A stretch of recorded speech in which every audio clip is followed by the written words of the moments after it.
In recent months, our country has been challenged to take a look in the mirror and consider biases we all hold and the effects they may have.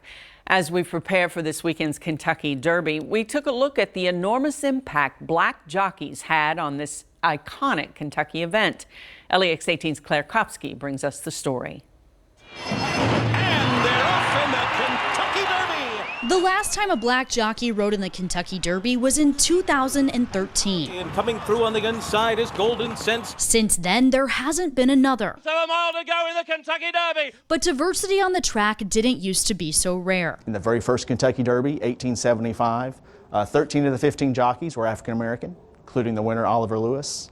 African American jockeys went on to win 15 of the first 28 runnings of the Kentucky Derby. A few decades later, the narrative took a turn. Jim Crow and segregation really impact African American jockeys adversely.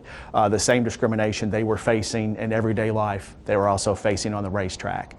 So African American jockeys are very prominent through the first 25, 27 years of the Kentucky Derby. But you turn to the 20th century, more urban lifestyle in America. Racing is a sport that many people are really absorbing in their leisure time. It's very popular, it can be very lucrative. So African American jockeys, their white counterparts, become more interested. Due to that change in interest and in culture, black jockeys were pushed out of the starting gate. Number one, just administratively.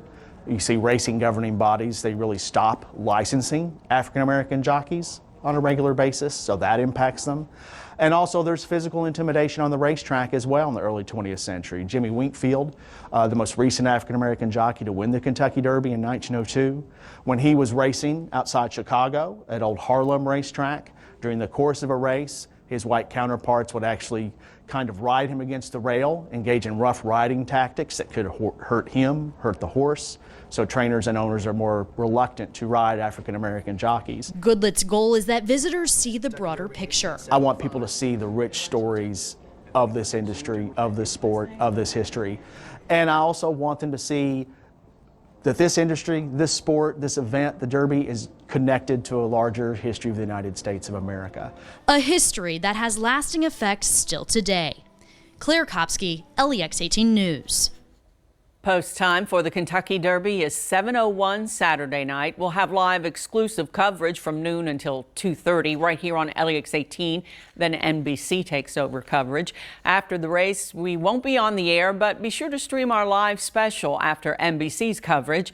We'll have a wrap-up of the day's events from 7:30 to 8, and you can watch that on several online and streaming platforms, lex18.com, our Facebook page, Roku, Amazon Fire TV, Android TV, and Apple TV.